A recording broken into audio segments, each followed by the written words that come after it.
বাচ্চারা আইসক্রিম খাওয়ার জন্য বায়না করছে, তাহলে চটজলদি বানিয়ে ফেলুন এই আইসক্রিমের রেসিপিটা আর ঠান্ডা ঠান্ডা পরিবেশন করুন, দেখবেন সবার খুব ভালো লাগবে। চুটিপুটি আইসক্রিম বানানোর জন্য 1 লিটার লিকুইড দুধ নিয়ে নিয়েছিলাম, সেটা আমি এখন কড়ার মধ্যে জাল করে নেব। এইভাবে আমি 10 থেকে 15 মিনিট খুব ভালো করে ফুটিয়ে নেব, যাতে দুধটা অনেকটাই ঘন হয়ে যায়। অন্য একটি বাটিতে আমি হাফ বাটির দুধ নিয়ে নিয়েছি, নর্মাল টেম্পারেচারের দুধ। এখন আমি 3 চামচ কাস্টার্ড পাউডার এই দুধের মধ্যে দিয়ে ভালোভাবে গুলে নেব। গরম দুধে যদি কাস্টার্ড পাউডার গোলা হয় ডেলা পাকিয়ে যাবে, তাই নর্মাল টেম্পারেচারের দুধেই কাস্টার্ড পাউডার গুলে নিতে হবে। দেখুন বন্ধুরা, কত সুন্দরভাবে গুলে গেল কাস্টার্ড পাউডারটা। এখানে আমি ভ্যানিলা কাস্টার্ড পাউডার নিয়েছিলাম, আপনারা চাইলে অন্য ফ্লেভারেরও কাস্টার্ড পাউডার নিতে পারেন। এবার এইভাবে আমি 2-5 মিনিট কাস্টার্ড পাউডারটা গুলে রেখে দেব। দুধটা 15-20 মিনিট ফুটিয়ে নেওয়ার ফলে অনেকটাই ঘন হয়ে গেছে। এবার এর মধ্যে দিয়ে দেব 4 চামচ চিনি। চিনি দিয়ে দুধের সাথে খুব ভালোভাবে মিশিয়ে নেব চিনিটা। এইভাবে 5 মিনিট ফুটিয়ে আরও একটু ঘন করে নেব। দুধটা অনেকটাই ঘন হয়ে গেছে। এবার ঠান্ডা দুধে গোলা কাস্টার্ড পাউডারটা আমি এই দুধের মধ্যে দিয়ে দেব। দেখুন বন্ধুরা, ভ্যানিলা কাস্টার্ড পাউডারটা দেওয়ার ফলে দুধটায় কত সুন্দর একটা কালার এসেছে। এবার আরও একটু ঘন করে নিতে হবে কাস্টার্ড পাউডারটা দেওয়ার পর। কাস্টার্ড পাউডারটা দিয়ে দুধটা অনেকক্ষণ ফুটিয়ে নিয়েছি, তার ফলে অনেকটা ঘন হয়ে গেছে এবং থকথকেও হয়ে গেছে।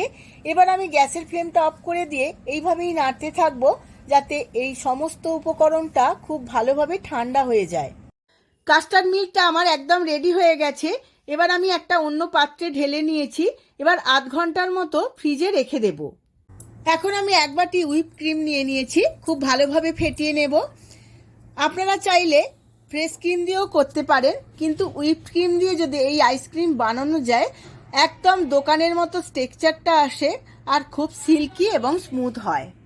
এখন হ্যান্ড ব্লেন্ডার দিয়ে এই ক্রিমটা আমি 10 থেকে 15 মিনিট ব্লেন্ড করে নেব।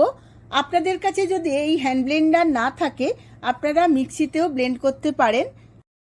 দেখুন বন্ধুরা, 10 মিনিট ব্লেন্ড করার পর কত সুন্দর ফুলে উঠেছে, ফ্লফি হয়েছে। আমি আবারও একবার দেখিয়ে দিচ্ছি, আরও 5 মিনিট ব্লেন্ড। এই ব্লেন্ড করা ক্রিমের মধ্যে আমি 3 চামচ কাস্টার্ড মিল্ক দিয়ে দেব।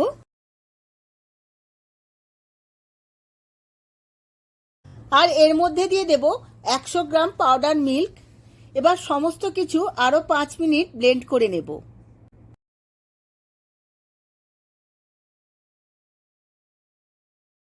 আমি এই ফ্যাটানো ক্রিমের মধ্যে আরও একটু কাস্টার্ড মিল্ক ব্যবহার করেছিলাম।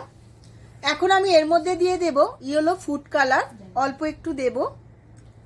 এর মধ্যে কোনো চিনি ব্যবহার করব না, যেহেতু হুইপ ক্রিমে অনেকটাই চিনি থাকে।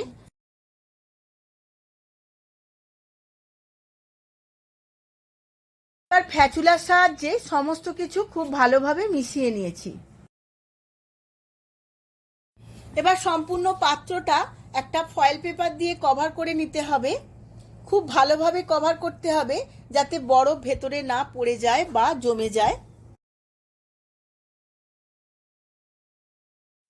এবার এই কভার শুদ্ধ পাত্রটা আমি ডিপ ফ্রিজে রেখে দেব 1 ঘন্টার জন্য। 1 ঘন্টা পরে আমি ফ্রিজ থেকে বের করে নিয়েছি। দেখুন বন্ধুরা, অনেকটাই শক্ত হয়ে গেছে। এবার আবারও আমি 10 থেকে 15 মিনিট খুব ভালোভাবে ব্লেন্ড করে নেব। আইসক্রিমের ব্যাটারটা আমার ব্লেন্ড করা হয়ে গেছে। এবার এর মধ্যে দিয়ে দেব টুটি ফুটি। এবার সমস্ত টুটি ফুটিগুলো খুব ভালোভাবে এই ব্যাটারের মধ্যে মিশিয়ে নেব। এখন আইসক্রিমটা জমানোর জন্য একটা বক্স নিয়ে নিয়েছি। এই বক্সের মধ্যে সমস্ত আইসক্রিমের ব্যাটারটা ঢেলে নেব।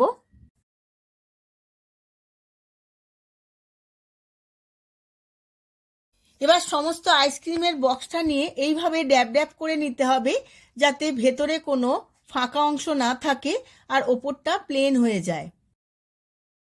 আর ডেকোরেশনের জন্য দিয়ে দেব ওপর থেকে অল্প একটু টুটি ফুটি।